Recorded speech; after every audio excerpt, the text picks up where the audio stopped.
This is the story of the Pascagoula, one of the last significant rivers in the United States free to flood and recede with the seasons. It is hard to believe almost all other rivers in the country have been altered to one degree or another. But here in the Pascagoula Basin is the largest river remaining, still possessing all of its majesty, all of its beauty, force, and fragility, its waters flowing with the rhythms of nature.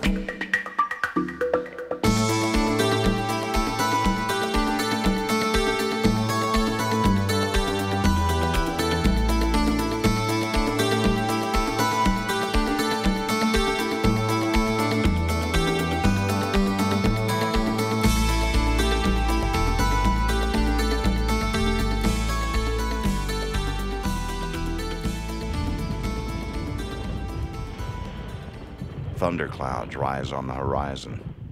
Water evaporates from the Gulf of Mexico and then falls back as rain along the banks of the Pascagoula. Rain, then flood, and then the waters recede. It is a part of a vast life cycle. We return to Stalking the Hunter.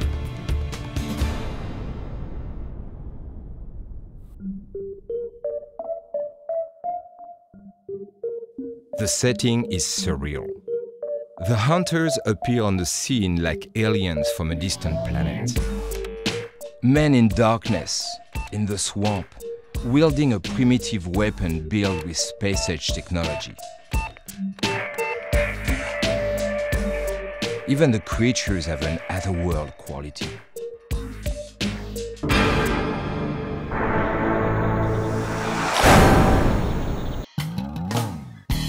You're watching Venice After the Storm with Dave Maynard.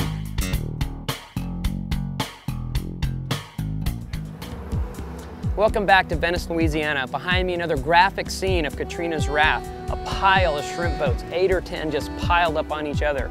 But the shrimpers here are telling me shrimping is fantastic. Big shrimp, lots of shrimp. And as fishermen, we know lots of shrimp means great fishing. Keep him up, Patrick, out of the net. That's right, too. We gotta separate up there. Stay on the one side, I'll stay on the other. It's a jack attack, and if you're looking for a reliable target, all you have to do is find a shrimp boat. And that's not difficult with record catches of shrimp since the hurricane. At one point I decided those limitations are not necessary. I will simply follow my own heart, as it were, my own intuition, and let's see what happens.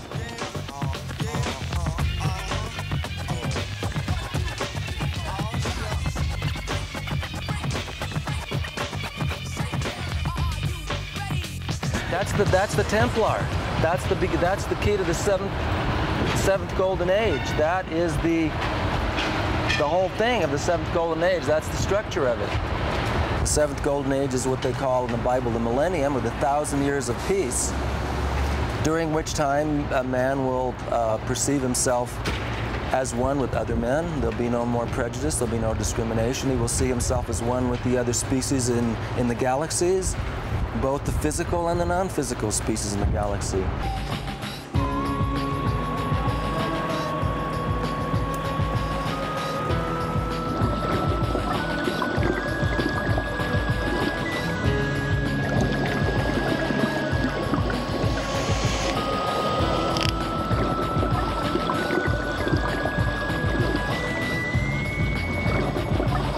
The project we're working on today is concerning the turtle excluder devices. We're doing certification tests for new designs.